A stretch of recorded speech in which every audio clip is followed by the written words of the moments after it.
Hello, my name is Dr. Mandal, and today I'm going to bring about a somewhat of a tutorial for a viewer subscriber that requested it, and it's in tribute to upcycling and recycling. And specifically, the viewer subscriber asked, is there a way that you can recycle plastic bottles and make them into jewelry? So I did a little bit of an experiment with it. I've used plastic as a medium for making jewelry, but I've only used it to make plastic bag beads. And you'll find that video on the past shows that I did here for Art Talk. So check out that video.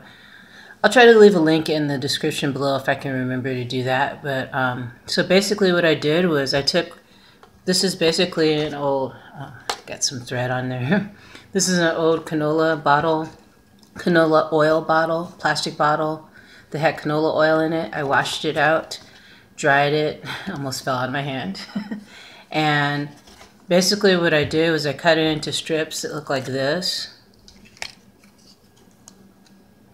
So yeah, and then what I did was, what I have right now today is a candle and a skewer. At the time when I made these beads, these right here, the time when I made these beads, I had a old paintbrush handle and a lighter. But I think that it'll be a lot better and maybe a little safer to use to use a candle. So instead, a lit candle. So this is what it turned out. Let me plug up my phone to the charger. Because I knew my phone was going to need to be charged soon. That's why I brought the charger over. And let's get you plugged up in here. I won't make this a very long video because I don't want to tax my phone too much. But yeah, these are the beads that I made from that technique that I did. And what I plan on doing is painting them. I want to get like an iridescent nail enamel or a nail color of some sort and paint them. I don't know if I do have any type of nail enamel on me right now, but I don't. I recommend you doing this outdoors or in a well ventilated room where there's a fan. I have a fan going. Actually, there's two fans going, and I think there's a window cracked. So make sure it's ventilated because this is plastic that you're heating up. It's not going to be like totally fumed out and you're going to get high off of plastic fumes or anything crazy like that. But you're just adding a little bit of heat to it here and there. So let me just give you a demonstration of this. And then when I come back again, I can show you, because like I don't want to leave it like this because some parts of it have scorch marks on it and everything. I'm going to paint it, and when I come back with another video, part 2, I'll show you what it looks like painted once I get some enamels to paint it. I do have oil paints, but I don't know if that would affix well to plastic, so probably not. So I'm going to put these rags over here just to have a protective barrier of some sort so I don't get any wax all over the place. Let me scoot back what's holding up this phone, which is my Merlin statue. So let's see. You can probably see now you can see the candle. Okay.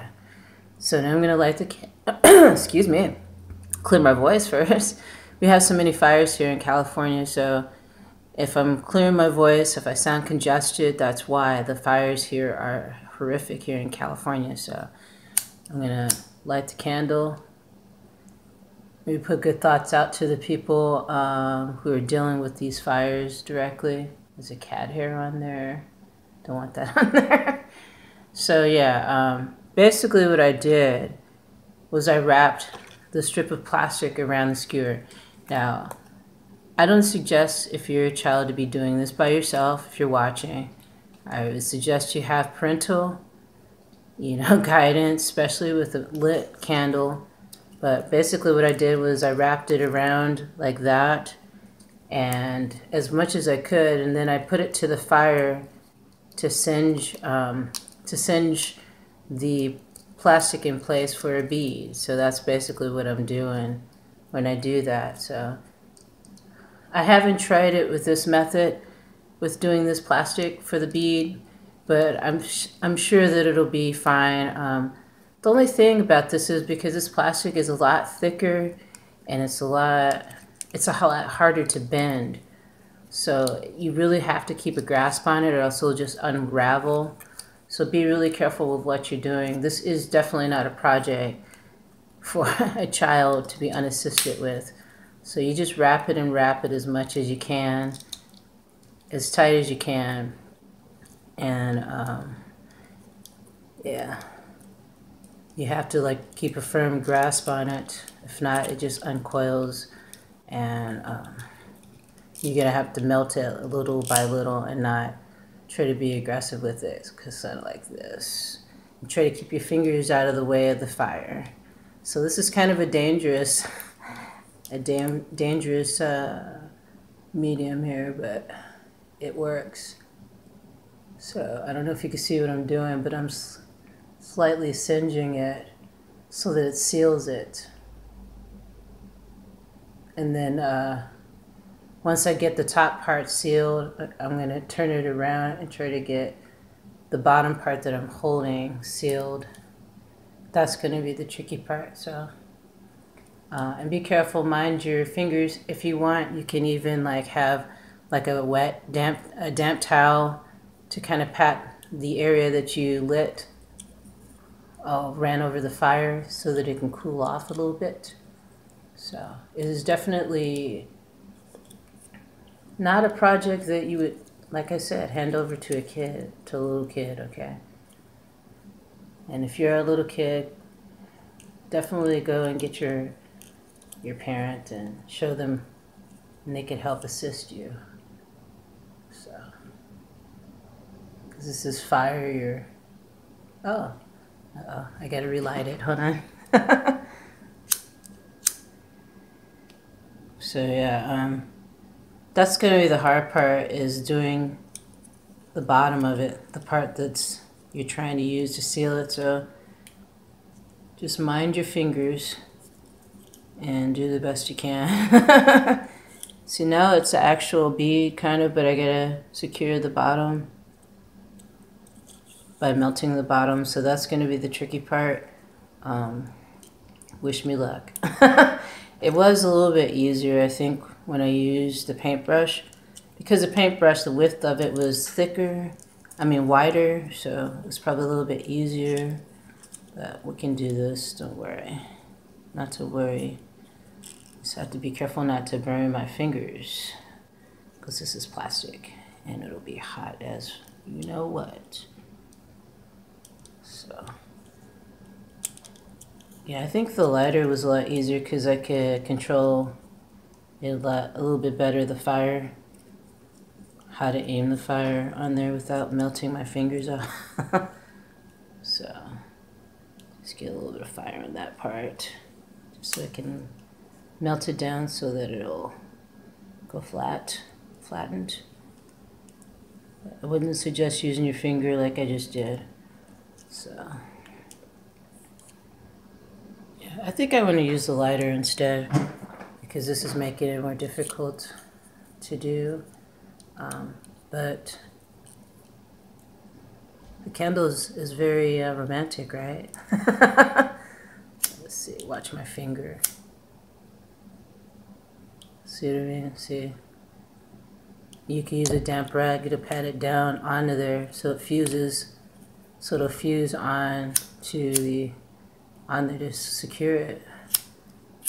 That's the only challenge with it. If you're using a really thick plastic, that's the challenge you'll have, is being able to secure it towards the end of it if you're doing this kind of swirly pattern that I'm doing here. So yeah, it looks like nothing right now, these like blanks and all that, but you can fit a hole through them and you can make jewelry out of it. And what I'm going to do to it is going to be, it's going to look a little bit different than it does right now. So you can stay tuned for that. I'll keep you informed on the progress of all that. It's just not wanting to melt down. It's so thick. See that? how thick it is. It's trying though. So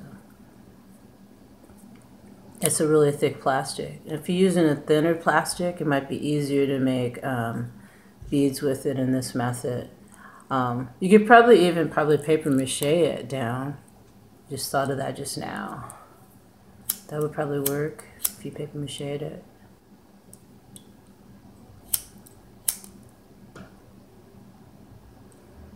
But yeah, you want to be really careful with your fingers. Yeah, just keep on melting it until it fuses. But be careful, please be careful. I don't want anybody saying they had to go to the hospital because of this tutorial. I did tell you to be careful and do this at your own risk. This isn't, the bottom part's having a hard time fusing. That's because it's really thick. So you can make the strips thinner as well, so it's not so thick to melt down. Let's see. Because it'd be nice to have something to clamp onto this while I'm melting it, so it'll stay put.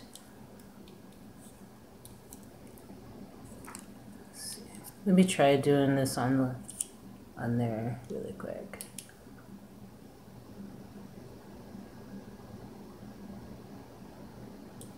Because the more heat it gets, the softer it gets.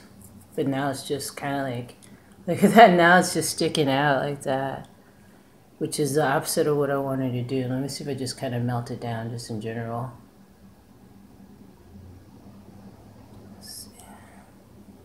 It's sticking out more. Watch this. Let's do this.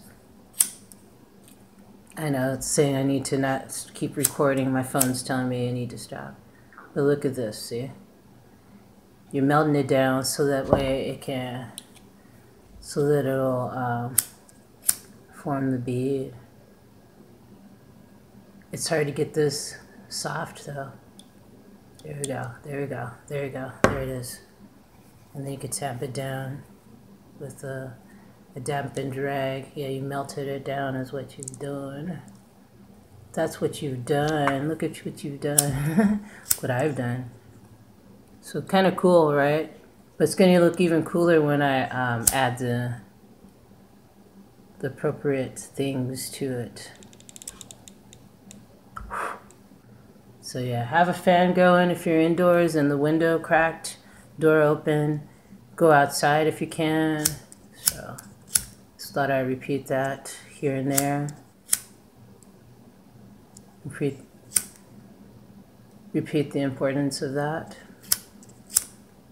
But yeah, look at that. So that's a bead too in itself. It kind of looks like those rock candies is what it looks like to me. So I wish I had something to paint this. But I don't have anything right here with me, to tell you the truth. I wish, I'm just kind of looking around to see if maybe I had something. But yeah, when you paint these, they're going to look really magical. And I think I would suggest to use, let's see if I can take it off. It's cooled off by now. It cools off pretty quickly, but look at that. So that's a bead. See the hole there? And it's kind of looking the same as these right here.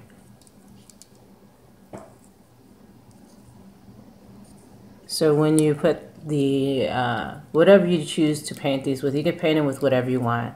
I would suggest using nail enamels or something that will adhere to it easily. I don't know oil paints if that'll do well with it. I do have a set of oil paints, but on plastic surface, I would think you'd have to like maybe take like, I don't know, maybe sandpaper or something to it to make it rough in order to paint that surface. That's one way I could see how that would work. So yeah, these are pretty cool. Like I said, make sure that you use a well-ventilated area when you do this, and also make sure that you know, you're playing with fire, so you're messing with fire. But this is a pretty cool way of recycling for making beads. And I'll come back to you guys soon with an update on how I painted these beads. So yeah, I just wanted to make sure I made this video today to say thank you to the subscriber that offered up the suggestions. A great suggestion for recycling. And yeah, these have actual holes in them where you can make them into jewelry. I mean, if you like this post-apocalyptic look with the singed plastic, then you probably don't need to paint it. But I was thinking of doing some sort of iridescent paint, making it look kind of have like a crystal effect to it. So stay tuned for that. But yeah, thank you for subscribing to my channel. Thank you for the likes and shares. And thank you for your kind comments. Leave your comments down below and let me know what you're doing to recycle and upcycle when you make your art. And if you'd like to support this channel, you could donate $1 more to my PayPal at kdaddytmama@comcast.net and include a question you'd like to see answered on an upcoming show. It's not required to pay to watch this channel, either of my channels that I have. It's just people have asked how they can support these channels. This channel, The Productive Cannabis Connoisseur, and Healing with Color. So that's just one way you can do that. And where does that money go to? Definitely doesn't go to me buying a ton of fancy clothes and diamond rings and shit like that. It goes towards helping to keep the lights on in this place and help with rent and help with saving up for a really good camera, because the camera I use right now is on my phone, and I'm using my camera phone for everything, just about. So yeah, it's not easy on the phone. It can be taxing on the phone. And also my ultimate goal is to be able to buy land and to build tree homes on that land and to grow as much produce, vegetables, and fruits as possible, and as many herbs that are medicinal. And if I get myself in that situation, then I can help others. And that's what this is all about, helping others by sharing things, like even sharing stuff like this on how to make jewelry from recycled plastic bottles. I mean, once I paint these beads, they're gonna really come to life. Right now, they're just blanks. So I will show you further the progress soon. So yeah, thanks for joining me. Brightest blessings to you all, and please do stay creative. If you have an idea that you want to put forth, but you're not sure about it, just do it anyway, as long as it's not hurting anybody or hurting yourself. And alrighty guys, just keep instilling creativity into yourself and to others, you know, and keep that web of creativity going and flowing in through this world. And recycling, somebody's calling me. I don't know who this is. Decline. Recycling is a great way of giving back to Mother Earth. So on that note, brightest blessings to y'all, and I'll see you soon.